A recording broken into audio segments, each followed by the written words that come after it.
Argentinian Vice President Cristina Fernández led on Thursday the commemoration of the 20th anniversary of Nestor Kirchner presidential inauguration.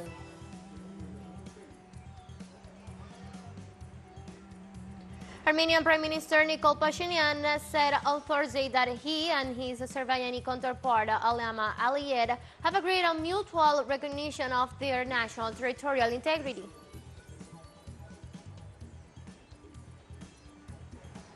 New clashes broke out in Sudan between the army and the Rapid Support Force paramilitary group despite a week-long ceasefire agreement signed in Saudi Arabia.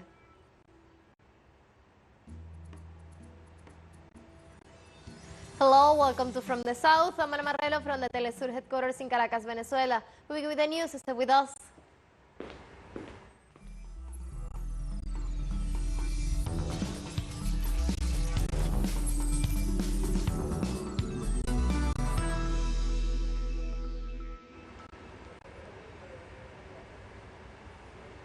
In Argentina, on the occasion of the 20th anniversary of the assumption of power by Nestor Kirchner, the Vice President Cristina Fernández proposed the structural access for a new government, the renewal of the democratic path, as well as a political solution of the debt with the IMF inherited from Macrism. During the rally, the former president urged to agree on a political solution for a political loan in relation to the IMF credit, which keeps the nation in debt. At the same time, Cristina Fernández points out the need for the renewal of the democratic path in the country to redefine the foundation of the judiciary in order to guarantee accountability.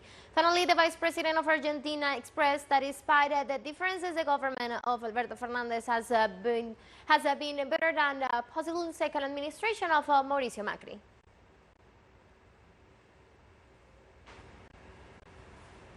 The Vice President of Argentina expressed that despite the differences, the government of Alberto Fernández has been better than the second administration of Mauricio Macri.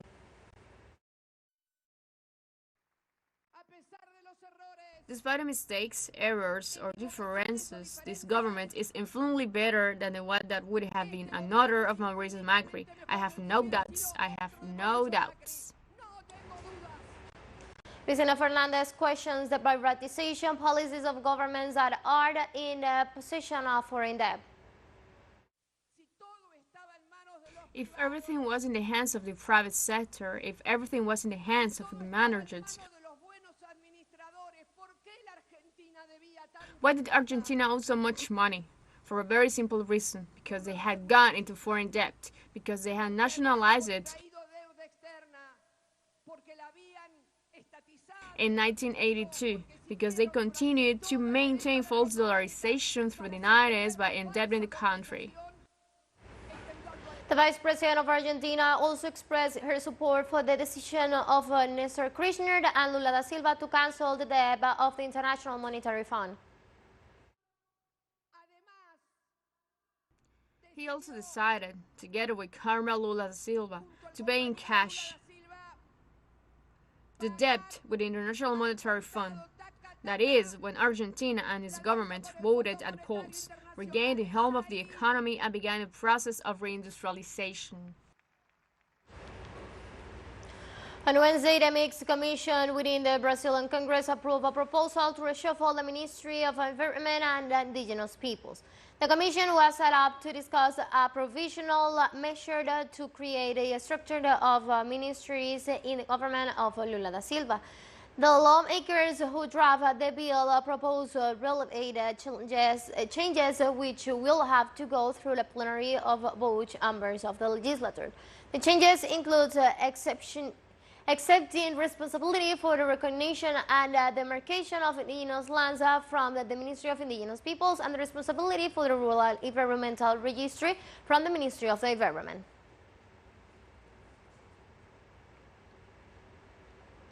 On Thursday, Venezuelan President Nicolás Maduro launched the Andes 2023 task force. In this regard, after weeks of extreme heat, the president said that the Venezuelan state is working on prevent the deal with the effects of the climate change and the arrival of the first of almost 65 tropical waves forecasted for 2023, in addition to the top that hit last week. The head of the state reaffirmed that protecting the community is the main mission of his government.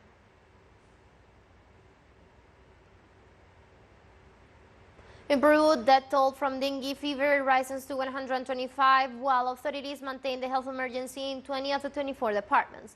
This was made known by the Ombudsman's office while detailing that 95 cases have been confirmed and other 30 are under investigation.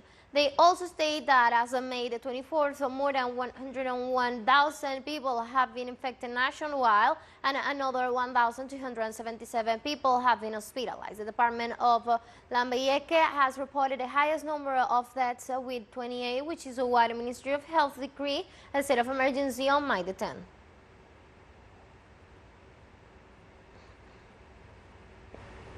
Anti-narcotics officers seized 58 kilograms of cocaine, which were handed from Belgium in package praising Nazi symbols and the name of Hitler.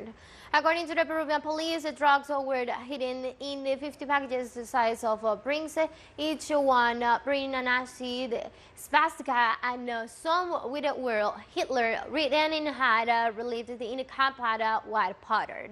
The drugs were found in a Liberian flagrant boat in the small northern port town of Paita, close to border with Ecuador.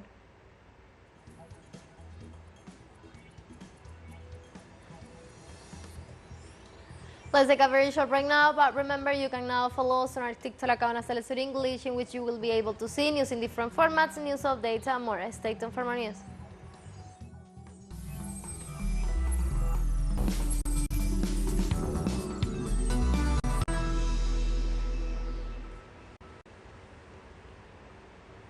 Welcome back from the south. Armenian Prime Minister Nikol Pashinyan said on Thursday that he and his Azerbaijani counterpart Ilham Aliyev have agreed on mutual recognition of their national territorial integrity. The statement was made during the meeting of the Supreme Economic Council of the Eurasian Economic Union held in Moscow.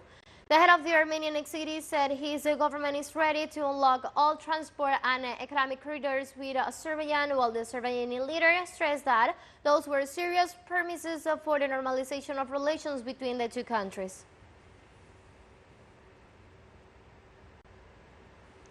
Azerbaijan's President Ilham Aliyev was positive about reaching a possible agreement on other aspects of the peace treaty signed between his country and Armenia on the border conflict in Nagorno-Karabakh.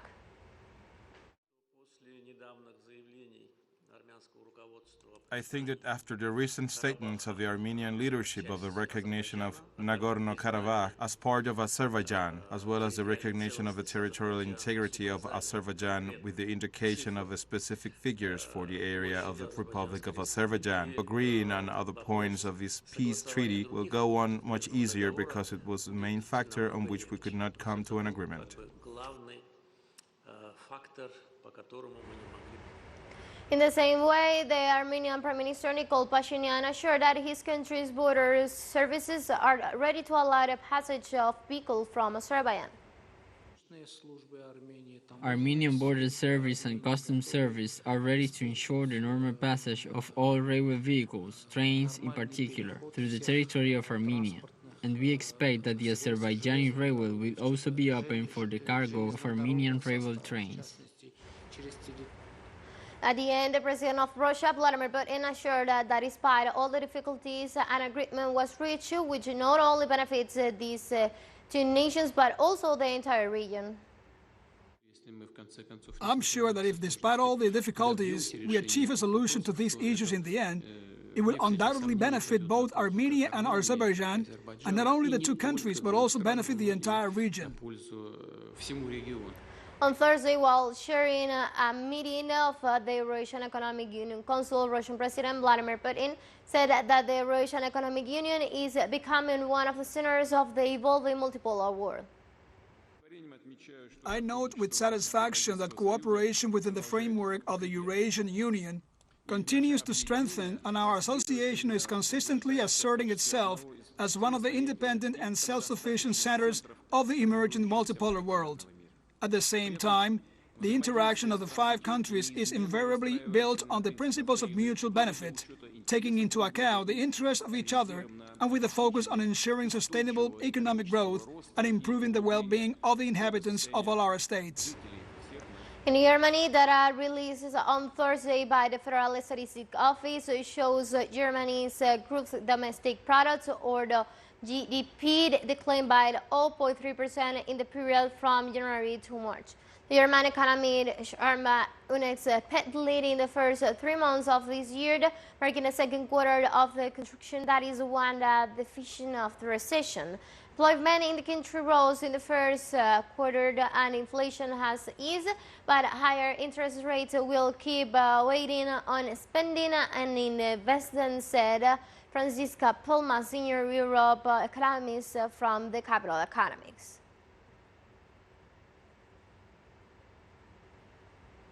In trained deputies, China has confirmed that its Minister of Commerce is to visit the United States this week.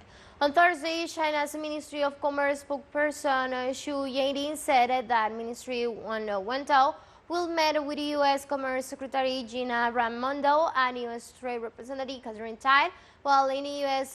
to attend the Asia-Pacific Economic Cooperation Trade Ministers meeting. China-U.S. relations are at a stalemate as the Biden administration has maintained the tariff of Chinese imports and for under former President Donald Trump, and along with Japan and the Netherlands, they have also blocked Chinese companies from accessing cutting-edge computer chips technology, arguing security reasons.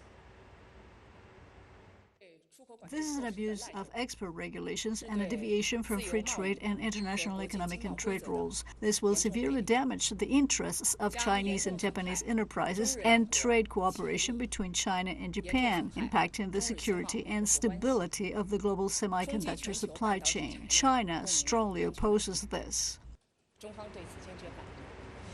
teleSUR English continues to grow. You can now tune in from 33 different African countries through SARSAT. Dial 461 and join our Latin American alternative broadcast. One final short break and we'll be right back.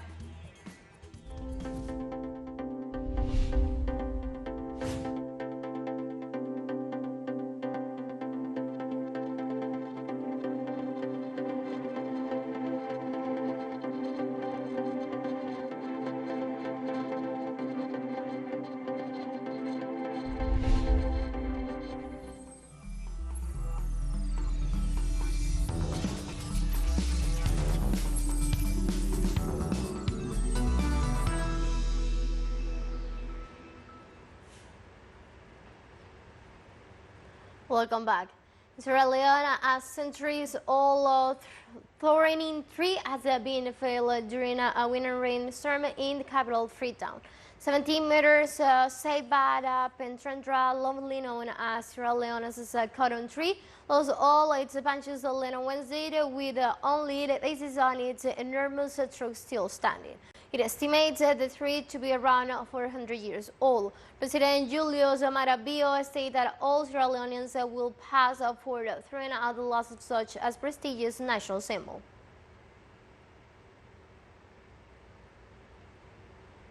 In our new review with AFP press agency, the president of Sierra Leone, Julius Maravilla, expressed hopes that conflict between Russia and Ukraine can have a peaceful exit as soon as possible for the good of the humanity. Let's listen. As a result of the war in Ukraine and as global leaders concerned about the welfare of people, especially the poorest of the poor, we have a vested interest in seeing to it that that war comes to an end as quickly as possible, so that the suffering and all what is happening there will come to an end, especially as a country that has gone through war before, but also the impact on us. It's for the sake of humanity, for what is happening, you know, let's end the war. There should be, I think even those who sympathize with Russia are in favor of stopping this war. Sierra Leone's President Julius Maravilla also spoke about his government's domestic objectives to eliminate dependence on food imports in difficult times in terms of food sovereignty. A serious policy shift in the Ministry of Agriculture to be able to produce our staple food to the point that we will not need to import rice into this country. I don't believe in aid. I believe that we can do enough to develop our own resources. In Sudan, new clashes broke out on Tuesday night between the army and the Rapid Support Forces paramilitary group despite a week-long ceasefire agreement signed in Saudi Arabia.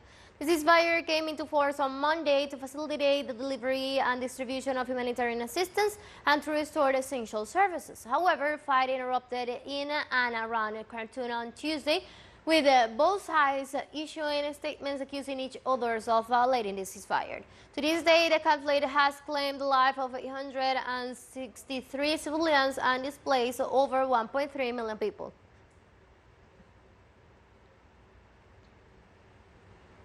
In Zimbabwe, as inflation soars, many Hararian residents avoid supermarkets and turn to street stores and hawkers to buy their basic commodities as a result of rising prices and the continued depreciation of the local currency. We buy at the tax shop because they are cheap. Their price is not even expensive. Because the big shops in these days, they are expensive. Even the rate, their rate is less. At the tax shop, they give us the good rates. That's why we prefer to go and buy at the tax shop because they are cheap. So what we've witnessed over the past few weeks is a massive increase in pricing, Zim dollar pricing.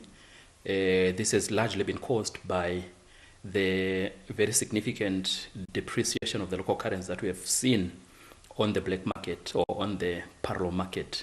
And obviously, in the economy, of course, we've also seen an increase, a massive increase in government workers' salaries and wages. Again, that has also contributed to increasing liquidity. UN Secretary General Antonio Guterres welcomed Fulgencio Kayishema's arrest on Thursday in South Africa after 20 years of fighting justice. Kayishema is accused of being directly responsible for the death of around 2,000 people during the Rwandan genocide.